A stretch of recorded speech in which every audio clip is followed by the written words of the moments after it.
Trust. There's no good people, there's no bad people. People are just capable of great good and great evil. You know what I mean? But I just try to do more good than bad. But I have done some bad things in my time because I'm a human being.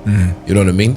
So when people try and, I guess, put you in a box like, oh, he's a good guy, or he's this, I'm like, there's no good people, there's no bad people. We're just people, and we're capable of great good and great evil. That's it. Amen. Yeah. I find this really strange that people don't want to get duped. People don't want to get duped. People hate feeling like they got had. And if someone felt like, they got duped, they kind of want to get people into their tribe so they can, we've got you on our side. I don't care what side you're on. I literally don't care whether you want to do this or you do that. All I care about is how you treat people, how you treat the people around you, the people you interact with. But this day and age, like, I find people asking me the strangest questions, like, and then they'll base how they treat you based on that response. Like, are you vaccinated? That was one of the weirdest ones. I was like, why do you care? Yeah. What does that do for you? But there's two ways to see the world. Some people see the thing that they want, and some people see the thing that prevents them from getting the thing that they want. I could only see the bagels. He could only see the line. And so I walked up to the line. I leaned in between two people, put my hand in the box, and pulled out two bagels. And no one got mad at me. Because the rule is, you can go after whatever you want. You just cannot deny anyone else to go after whatever they want. Now, I had to sacrifice choice. I didn't get to choose which bagel I got. I got whatever I pulled out. But I didn't have to wait in line. So the point is you don't have to wait in line. You don't have to do it the way everybody else has done it. You can do it your way. You can break the rules. You just can't get in the way of somebody else getting what they want. That's rule number 1. 100%. Everything comes from the imagination. Everything comes from, like, before this microphone was a microphone, someone somehow thought about it. How can I speak into something that would amplify my voice and blah, blah, blah, blah. And then this came out of it. And it's evolved over the years. But everything comes from the imagination. So the power of the mind, people don't understand. We still don't understand. I still don't understand how powerful it is. I'm still learning. But I know one thing is I can make things happen. I can go into levels,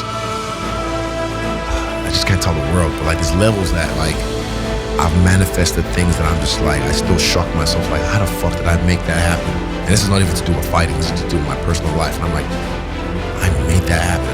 And this is through this, like, manifesting subconsciously as well.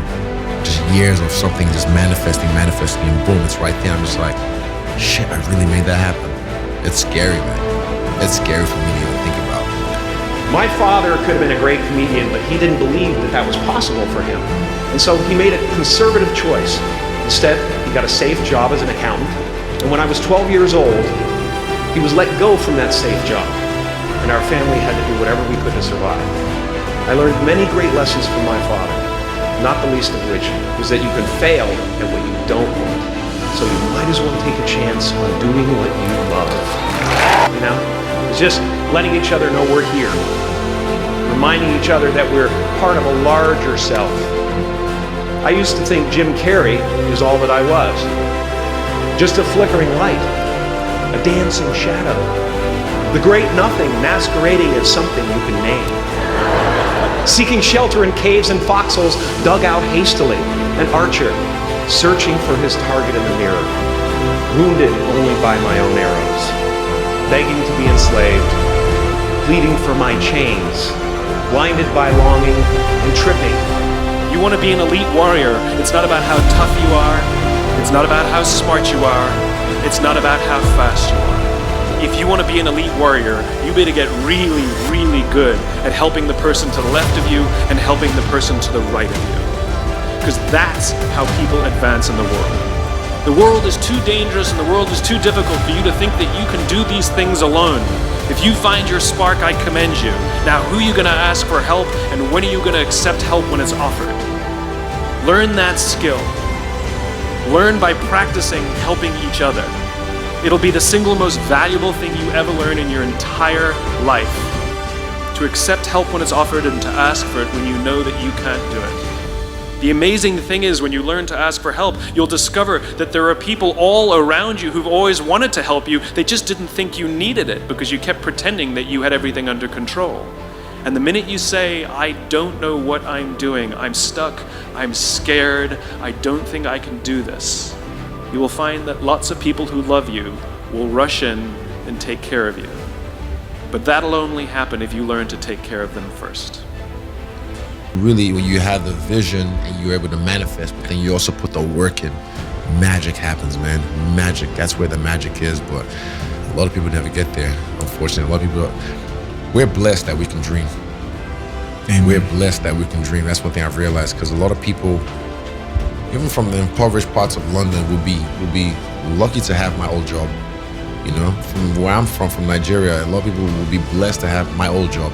And they'll be like, yo, I have a great job, I can send money back home, this and that. But yeah, I just had bigger dreams. I just knew what I wanted. So I feel like I'm spoiled that I can dream the way I do it, and I can manifest the way I do. So I never take it for granted, and I realize the position I'm in. I'm privileged. I'm very privileged. You will be told your whole life that you need to learn to listen. I would say that you need to learn to be the last to speak. I see it in boardrooms every day of the week.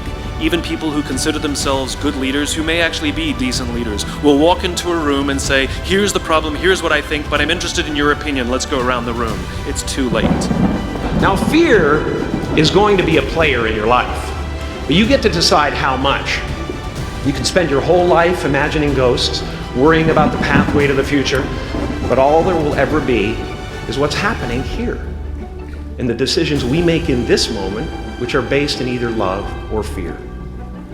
So many of us choose our path out of fear disguised as practicality. What we really want seems impossibly out of reach and ridiculous to expect, so we never dare to ask the universe for it. I'm saying, I'm the proof that you can ask the universe for it. Please. Unhappiness is when your expectations of how life is supposed to be go unmet. So it explains why a billionaire, when his steak comes and it's not perfectly cooked, he will be fucking furious because his expectation was here. And if it goes unmet, the delta is unhappiness. Yeah. And if you go to where I was from in Botswana, getting a bowl of rice, expectation is I'm not going to eat today. Bowl of rice, the delta is happiness.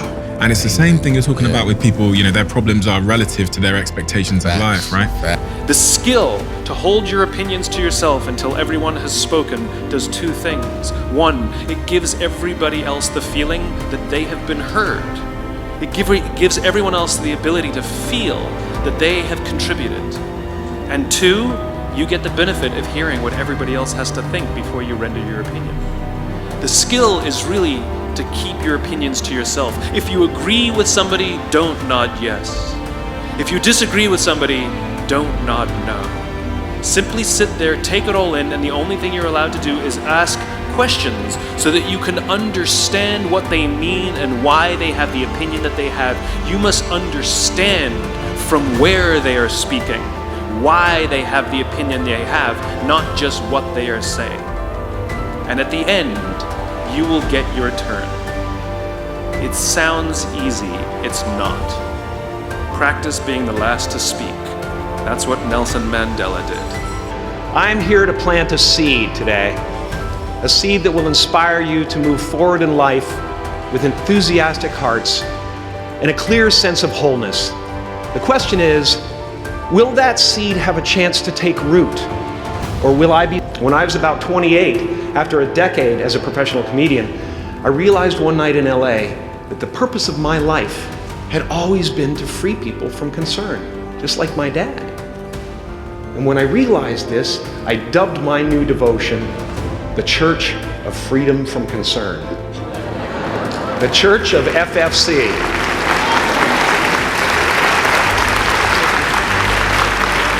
And I dedicated myself to that ministry.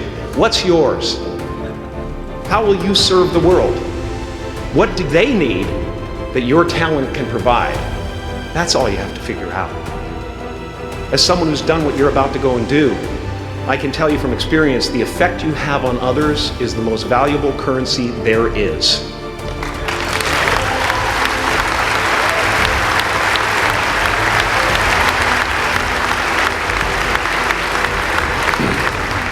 Because everything you gain in life will rot and fall apart, and all that will be left of you is what was in your heart. My choosing to free people, my choosing to free people from concern got me to the top of a mountain. Look where I am. Look what I get to do. Everywhere I go. I'm going to get emotional because when I tap into this, it really is extraordinary to me. I did something that made people present their best selves to me wherever I go. I've often said that I wished people could realize all their dreams and wealth and fame, and so that they could see that it's not where you're going to find your sense of completion. Like many of you, I was concerned about going out into the world and doing something bigger than myself, until someone smarter than myself made me realize that there is nothing bigger than myself. You are ready and able to do beautiful things in this world. And after you walk through those doors today, you will only ever have two choices: love or fear. Choose love, and don't ever let fear turn you against your playful heart. And that peace that we're after lies somewhere beyond personality, beyond the perception of others, beyond invention and disguise, even beyond effort itself. You can join the game, fight the wars, play with form all you want, but to find real peace, you have to let the armor go. Your need for acceptance can make you invisible in this world. Don't let anything stand in the way of the light that shines through this form. Risk being seen in all of your glory.